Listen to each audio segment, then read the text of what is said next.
Chères sœurs, comme je vous aime. En regardant cette belle vidéo, avez-vous vu votre propre main se tendre pour aider quelqu'un sur ce chemin de l'Alliance? Je pense à Brian, une fillette de la primaire qui n'a qu'une main et qui l'utilise pour la tendre aux membres de sa famille et ses amis afin de les bénir, qu'ils soient saints des derniers jours ou membres d'autres confessions religieuses. N'est-elle pas belle? Et vous aussi, vous l'êtes. Sœurs, nous pouvons tendre une main secourable et offrir notre cœur pour hâter l'œuvre merveilleuse de notre Père Céleste. Tout comme nos sœurs fidèles des Écritures, Ève, Sarah et Marie, par exemple, et bien d'autres, savaient quels étaient et étaient leurs objectifs. Brian sait qu'elle est une fille de Dieu. Nous pouvons nous aussi connaître notre héritage divin des filles bien-aimées de Dieu et l'œuvre essentielle qu'il veut nous voir accomplir. Le Sauveur a enseigné, si quelqu'un veut faire sa volonté, il connaîtra la doctrine. Qu'avons-nous besoin de savoir et de faire pour le connaître enfin? Nous pouvons tirer des enseignements de l'histoire du jeune homme riche qui demandait à Jésus ce qu'il devait faire pour avoir la vie éternelle. Jésus lui a répondu, « Si tu veux entrer dans la vie, observe les commandements. » Le jeune homme lui a demandé lesquels il devait observer. Jésus lui a alors rappelé plusieurs des 10 commandements que nous connaissons tous. Le jeune homme a répondu, « J'ai observé toutes ces choses. Que me manque-t-il encore ?» Jésus lui a dit, « Si tu veux être parfait, va, vends ce que tu possèdes, donne-le aux pauvres, et tu auras alors un trésor dans le ciel. Puis, viens et suis-moi. » Jésus l'a appelé à prendre part à son œuvre, l'œuvre d'un disciple. Notre œuvre est la même. Nous devons délaisser les choses du monde, nous attacher à nos alliances, aller au Christ et le suivre. C'est ce que font les disciples. Mes sœurs, ne désespérons pas parce que le Sauveur a parlé au jeune homme riche de devenir parfait. Dans ce récit, le mot « parfait » a été traduit à partir d'un mot grec qui veut dire « complet ».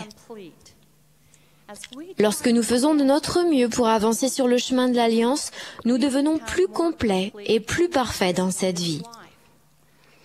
Comme le jeune homme riche à l'époque de Jésus, nous sommes parfois tentés de renoncer ou de faire demi-tour. Peut-être parce que nous pensons ne pas pouvoir y arriver seuls. Et nous avons raison. Nous ne pouvons faire les choses difficiles qu'il nous a été demandé de faire sans aide. L'aide nous est donnée par l'intermédiaire de l'expiation de Jésus-Christ, par la direction du Saint-Esprit et grâce à l'aide d'autres personnes. Une sœur célibataire fidèle a témoigné récemment que grâce à l'expiation, elle a trouvé la force d'utiliser ses mains serviables et son cœur bien disposé pour élever les 4 enfants laissés par sa sœur morte d'un cancer. Cela m'a rappelé quelque chose qu'a dit Neal Maxwell. Toutes les choses faciles que l'Église a eu à faire ont été faites.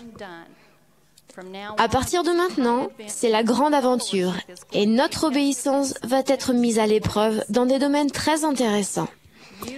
Vous avez été envoyés sur terre dans cette dispensation du temps en raison de ce que vous êtes et de ce que vous avez été préparés à faire. En dépit de ce que Satan voudrait nous persuader de croire, notre véritable identité est celle de disciple de Jésus-Christ.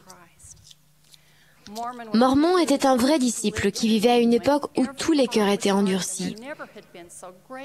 Et il n'y avait jamais eu d'aussi grande méchanceté parmi tous les enfants de Léhi. Auriez-vous aimé vivre à cette époque? Et pourtant, Mormon déclare avec hardiesse, « Voici, je suis disciple de Jésus-Christ, le Fils de Dieu. » N'aimez-vous pas Mormon? Il savait qui il était, quelle était sa mission, et il n'était pas distrait par le mal qui l'entourait. En fait, il considérait son appel comme un cadeau. Pensez à la bénédiction que c'était d'être appelé à faire don de notre engagement quotidien de disciples au Seigneur, en déclarant par nos paroles et nos actes, « Voici, je suis disciple de Jésus-Christ. » J'aime l'histoire que le président Packer a racontée au sujet d'une sœur dont on se moquait parce qu'elle suivait la recommandation du prophète de faire des réserves de nourriture. La personne qui l'a critiquée estimait que si les temps devenaient difficiles, ces réserves de nourriture seraient prises et données à d'autres. Sa réponse simple et résolue de vrai disciple fut « Au moins, j'aurai quelque chose à partager ». J'aime les femmes de l'Église, jeunes et vieilles. J'ai vu votre force. J'ai vu votre foi. Vous avez quelque chose à donner et vous êtes disposé à le donner. Vous le faites sans tambour ni trompette, attirant l'attention sur le Dieu que vous adorez et non sur vous-même, et sans vous préoccuper de ce que vous recevrez. C'est ce que font les disciples. Récemment, aux Philippines, j'ai fait la connaissance d'une jeune fille dont la famille est devenue non pratiquante dans l'église quand elle avait 7 ans, la laissant parcourir seule un chemin dangereux pour se rendre à l'église semaine après semaine. Elle a raconté comment, à l'âge de 14 ans, elle avait décidé qu'elle resterait fidèle à ses alliances afin d'être digne d'élever ses futurs enfants dans un foyer béni par le pouvoir de la prêtrise.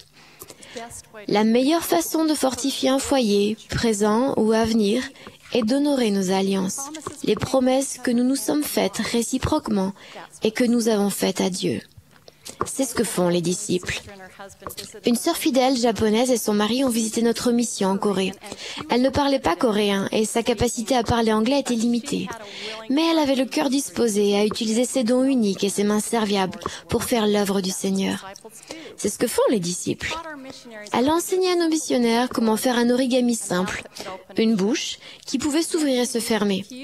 Elle a ensuite utilisé les quelques mots d'anglais qu'elle connaissait pour enseigner aux missionnaires d'ouvrir la bouche pour parler de l'Évangile, une leçon qu'ils n'oublieront jamais. Imaginez-nous un instant, vous et moi, solidaires avec les millions d'autres sœurs et frères dans l'Église du Christ, avançant avec hardiesse, faisant ce que font les disciples, servir et aimer comme le Sauveur. Que signifie pour vous être disciple de Jésus-Christ ?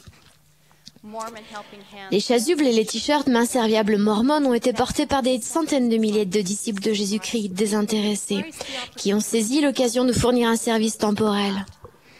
Mais il y a d'autres façons de servir en disciples dévoués. Imaginez avec moi quelques possibilités d'annonces spirituelles, recherche dans le domaine de l'œuvre du salut. Recherche, des parents pour élever leurs enfants dans la lumière et la vérité. Recherche, des filles et des fils, des sœurs et des frères, des tantes et des oncles, des cousins et des grands-parents et de vrais amis pour servir de guide et tendre une main secourable sur le chemin de l'Alliance. Recherche, des parents qui écoutent et suivent les inspirations du Saint-Esprit. Recherche, des personnes qui vivent l'Évangile au quotidien par des moyens petits et simples. Recherche, des personnes œuvrant à leur histoire familiale et au temple pour lier des familles éternellement. Recherche, des missionnaires pour répandre la bonne nouvelle et l'Évangile de Jésus-Christ. Recherche, des sauveteurs pour trouver les personnes qui se sont égarées. Recherche, des gardiens de l'Alliance pour défendre la vérité et la justice avec fermeté. Recherche de vrais disciples du Seigneur Jésus-Christ.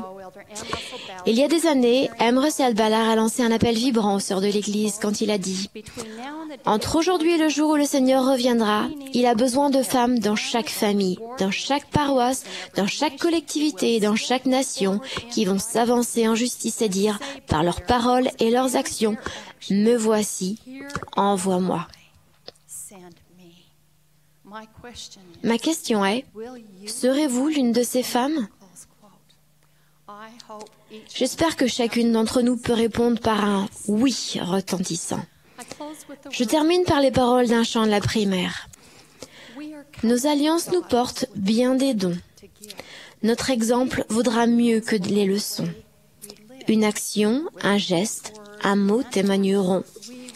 Jésus-Christ, nous suivons. Nous servons. Puissions-nous en véritables disciples offrir notre cœur bien disposé et nos mains serviables pour hâter son œuvre. Peu importe si, comme Brian, nous n'avons qu'une main. Peu importe que nous ne soyons pas encore parfaites ou complètes.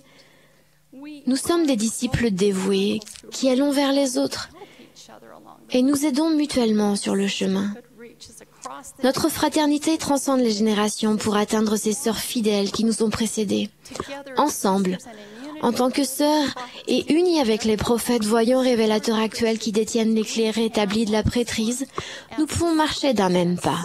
En tant que disciples, en tant que serviteurs, ayons un cœur et des mains bien disposées pour hâter l'œuvre du salut. En le faisant, nous deviendrons semblables au Sauveur. J'en témoigne, au nom de Jésus-Christ. Amen.